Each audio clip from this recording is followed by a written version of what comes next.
প্রিয় মাধ্যমিক পরীক্ষার্থীরা, আমরা এখন এই ভিডিওতে এই রায় ও মার্টিন সম্পাদিত মাধ্যমিক প্রশ্ন বিচিত্রার এই 656 পাতার সম্পাদ্য ত্রিভুজের পরিবৃত্ত ও অন্তর্বৃত্ত অঙ্কন এখানকার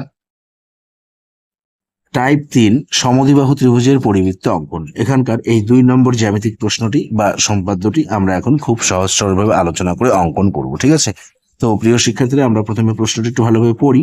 প্রশ্নে আমাদের এখানে দেওয়া রয়েছে, একটি সমদ্বিবাহু ত্রিভুজ অঙ্কন করো যার ভূমি 10 সেমি এবং সমান কোণের একটি 45 ডিগ্রি। ওই ত্রিভুজটির পরিবৃত্ত অঙ্কন করো। ঠিক আছে, আমাদের এখানে প্রথমে একটি সমদ্বিবাহু ত্রিভুজ অঙ্কন করতে বলা হয়েছে। সেই ত্রিভুজটির ভূমির দৈর্ঘ্য দেওয়া রয়েছে 10 সেমি এবং সমান কোণের একটির পরিমাপ দেওয়া রয়েছে 45 ডিগ্রি। ঠিক আছে, এই পরিমাপ দুটি দিয়ে আমাদের প্রথমে একটি সমদ্বিবাহু ত্রিভুজ অঙ্কন করতে বলা হয়েছে, তারপর সেই ত্রিভুজের আমাদের পরিবৃত্ত অঙ্কন করতে বলা হয়েছে। আমরা খুবই সহজ সরলভাবে অঙ্কন করব, তোমরা মনোযোগ সহকারে দেখো, অবশ্যই তোমরা খুব ভালোভাবে বুঝতে পারবে। তো প্রিয় শিক্ষার্থীরা, আমরা প্রশ্নে দেওয়া প্রথমে পরিমাপ দুটি নেই। ঠিক আছে, আমরা প্রথমে প্রশ্নে দেওয়া 10 সেমি পরিমাপটি নেই। দেখো, এই যে শূন্যের বড়দাগ, এটি হচ্ছে মূল বিন্দু, এখান থেকে হিসেব শুরু। এই 10-এর বড়দাগ এই পর্যন্ত, এই 2 বিন্দু যুক্ত, এই এটি হচ্ছে 10 সেমি। এরপর আমরা প্রশ্নে দেওয়া 45 ডিগ্রি কোণটি নেব। 45 ডিগ্রি কোণটি নেওয়ার জন্য আমরা প্রথমে একটি সরল রেখা নেব, এই যে কোনো পরিমাপে। ঠিক আছে, মাঝখানে আমরা বিন্দু করব, এই আইডিয়া করে মাঝখানে বিন্দু করে আমরা চাঁদার সাহায্যে 45 ডিগ্রি নেব। ঠিক আছে, দেখো চাঁদার এই যে এটি হচ্ছে মূল বিন্দু, এই বিন্দুটি এই বিন্দুর উপরে বসাবো এবং চাঁদার এই যে কালো দাগ দেখতে পাচ্ছি, এই কালো দাগটি আমরা এই সরলরেখার উপরে বসাবো। ঠিক আছে, দেখো এই এই যে 50 আর 40, তার মাঝে হচ্ছে 45, এই 45 এদিকে আমরা যুক্ত করব, এই 45 ডিগ্রি। এরপর আমরা পেন্সিল কম্পাস দিয়ে কোণ এঁকে দেব, এই। এখন আমরা খাতার পেজের মাঝে, ঠিক আছে, খাতার পেজের মাঝে আমরা এখানে একটি রশ্মি অঙ্কন করব। রশ্মিটি আমরা অবশ্যই 10 সেমি থেকে বেশি নেব। ঠিক আছে,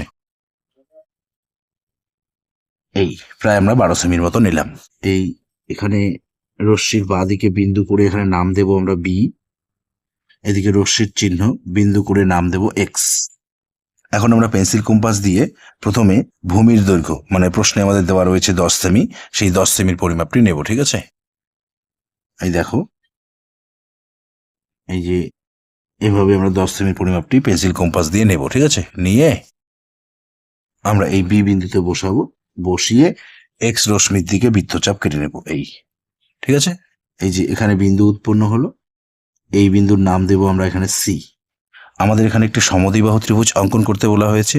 এই ত্রিভুজের আমাদের ভূমির পরিমাপ দেওয়া রয়েছে 10 সেমি এবং এখানে দুটি কোণ উৎপন্ন করতে হবে, যে দুটি কোণের পরিমাপ হচ্ছে 45 ডিগ্রি। ঠিক আছে, 45 ডিগ্রিটি আমাদের প্রশ্নে দেওয়া রয়েছে। তো এখন আমরা কোণের 45 ডিগ্রি কোণের পরিমাপ নেব। দেখো, এই যে প্রথমে 45 ডিগ্রি এই যে এভাবে পরিমাপ নেব। ঠিক আছে, নিয়ে এই বি বিন্দুতে বসাবো, বসিয়ে এদিকে বৃত্তচাপ এবং এই পরিমাপটি এই সি বিন্দুতে বসাবো, বসিয়ে এদিকে বৃত্তচাপ। ঠিক আছে, এরপর দেখো 45 ডিগ্রির আমরা এই পরিমাপটি নেব। ঠিক আছে, দেখো এই এই পরিমাপটি নিতে হবে 45 ডিগ্রি। ঠিক আছে, নিয়ে এই যে এখানে বসাতে হবে, এখানে বিন্দু উৎপন্ন হয়েছে, এখানে বসাতে হবে, বসিয়ে এদিকে কেটে নেব। এরপর এই যে এখানে বসাতে হবে, এখানে বিন্দু উৎপন্ন হয়েছে, এখানে বসাতে হবে, বসিয়ে এই এদিকে কেটে নেব। ঠিক আছে, এখন স্কেল দ্বারা আমরা এই বিন্দু আর এই বিন্দু এদিকে যুক্ত করে এদিকে আরেকটি রশ্মি অঙ্কন করব, এই একইভাবে এইদিকেও রশ্মি অঙ্কন করতে হবে। ঠিক আছে, এই 2 বিন্দু যুক্ত করে এই এই যে দুটি রশ্মি এখানে পরস্পর ছেদ করলো, এই বিন্দুর নাম দেব আমরা এখানে এ। রশ্মির চিহ্ন, রশ্মির চিহ্ন, এখানে বিন্দু, এখানে বিন্দু, এখানে আমরা নাম দিই এক্স, এখানে ওয়াই, এখানে জেড। তো প্রিয় শিক্ষার্থীরা, আমরা এই যে এ বি সি সমদ্বিবাহু ত্রিভুজটি অঙ্কন করলাম, যার ভূমির দৈর্ঘ্য দেওয়া রয়েছে এখানে 10 সেমি এবং এই দুটি কোণ হচ্ছে 45 ডিগ্রি করে। ঠিক আছে, এখন আমরা এই ত্রিভুজের পরিবৃত্ত অঙ্কন করব। তো পরিবৃত্তটি অঙ্কন করার জন্য আমরা প্রথমে এই এ বি বাহু আর এই বিসি বাহু, এই দুটি বাহুকে আমরা প্রথমে সমদ্বিখণ্ডিত করব। ঠিক আছে, তো সমদ্বিখণ্ডিত করার জন্য আমরা পেন্সিল কম্পাস হাতে নেব। দেখো, এই যে আমরা পেন্সিল কম্পাস হাতে নিলাম। ঠিক আছে, পেন্সিল কম্পাস হাতে নিয়ে আমরা এই এবি বাহুকে এখানে সমদ্বিখণ্ডিত করব। তো এবি বাহুকে সমদ্বিখণ্ডিত করার জন্য প্রথমে আমরা পেন্সিল কম্পাস দিয়ে এবি বাহুর দৈর্ঘ্যের অর্ধেকের বেশি পরিমাপ নেব। ঠিক আছে, এই যে অর্ধেকের বেশি, আইডিয়া করে ধরে নিই এটি অর্ধেক, তার থেকেও বেশি নেব। এই, ঠিক আছে, নিয়ে এই বাঁ দিকে বৃত্তচাপ এবং ডান দিকে বৃত্তচাপ বি বিন্দুতে বসিয়ে, ঠিক আছে, এরপর এই পরিমাপটি এই এ বিন্দুতে বসাবো। বসিয়ে এই বাঁ দিকের বৃত্তচাপের উপরে আরেকটি বৃত্তচাপ এবং ডান দিকের বৃত্তচাপের উপরে আরেকটি বৃত্তচাপ। এখানে বৃত্তচাপ দুটি পরস্পর ছেদ করলো না, তো আমরা আরেকবার কেটে নেব। এই, ঠিক আছে, এই যে এখানে বিন্দু উৎপন্ন হলো, এই বিন্দুর নাম দিই আমরা পি। এখানেও বিন্দু উৎপন্ন হলো, এই বিন্দুর নাম দিই আমরা কিউ। এখন আমরা এই দুই বিন্দু যুক্ত করে দিই। ঠিক আছে, দুই বিন্দু যুক্ত করে এদিকে আমরা এবি বাহুর সমদ্বিখণ্ডকটি অঙ্কন করি। এই, এদিকে রশ্মির চিহ্ন, এদিকে রশ্মির চিহ্ন। এখন আমরা এই বিসি বাহুকে সমদ্বিখণ্ডিত করব। তো বিসি বাহুকে সমদ্বিখণ্ডিত করার জন্য দেখো, এই যে বিসি বাহুর অর্ধেকের বেশি পরিমাপ নেব, অর্ধেকের বেশি, আইডিয়া করে অর্ধেক এখানে, তার থেকে একটু বেশি। ঠিক আছে, নিয়ে উপরে বৃত্তচাপ, নিচে বৃত্তচাপ, সি বিন্দুতে বসিয়ে আমরা উপরে নিচে বৃত্তচাপ কাটলাম। ঠিক আছে, এখন আমরা এই বি বিন্দুতে বসাবো। বসিয়ে উপরের বৃত্তচাপের উপরে আরেকটি বৃত্তচাপ এবং নিচের বৃত্তচাপের উপরে আরেকটি বৃত্তচাপ। ঠিক আছে, এই দুটি বৃত্তচাপ এখানে পরস্পর ছেদ করেছে, এখানে বিন্দু উৎপন্ন হয়েছে। এই বিন্দুর নাম দিই আমরা আর এবং নিচের বিন্দুর নাম দিই আমরা এস। এখন আমরা এই আর আর এস বিন্দু দুটি যুক্ত করে এদিকে বিসি বাহুর সমদ্বিখণ্ডক অঙ্কন করব। এই, এদিকে রশ্মির চিহ্ন, এদিকে রশ্মির চিহ্ন। এই নিচের বিন্দুটি দেখা যাচ্ছে না, এই যে এটি, ঠিক আছে, এস বিন্দু। এখন দেখো, এই যে এবি বাহুর সমদ্বিখণ্ডক পি কিউ আর বিসি বাহুর সমদ্বিখণ্ডক আর এস, এই দুটি সমদ্বিখণ্ডক এখানে পরস্পর ছেদ করেছে। ঠিক আছে, এই যে দেখো এখানে এই বিন্দুর নাম দেব আমরা ও। এখন আমরা এই ও আর বি স্কেল দ্বারা যুক্ত করে দেব। দেখো,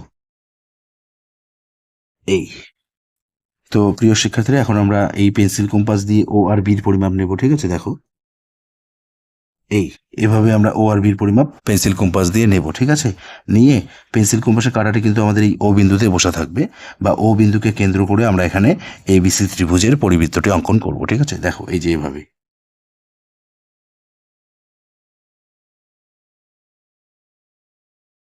এই, তো প্রিয় শিক্ষার্থীরা, আমরা এই যে এ বি সি ত্রিভুজের পরিবৃত্তটি অঙ্কন করলাম। ঠিক আছে, তোমরা পরীক্ষার খাতায় অঙ্কন করার পর এই চিত্রটির বা সম্পাদ্যটির নিচে একটি লাইন সাজিয়ে লিখবে। ঠিক আছে, দেখো, সুতরাং এ বি সি সমদ্বিবাহু ত্রিভুজের পরিবৃত্ত অঙ্কন করা হলো, যার পরিবেশার্ধ, এই ও বি হচ্ছে পরিবেশার্ধ। ঠিক আছে, ও বি সমান, এই ও বির দৈর্ঘ্য আমরা স্কেল দ্বারা মেপে নেব। ঠিক আছে, দেখো, এই যে 1 2 3 4 5, 5 সেমি। ঠিক আছে, 5 সেমি প্রায়।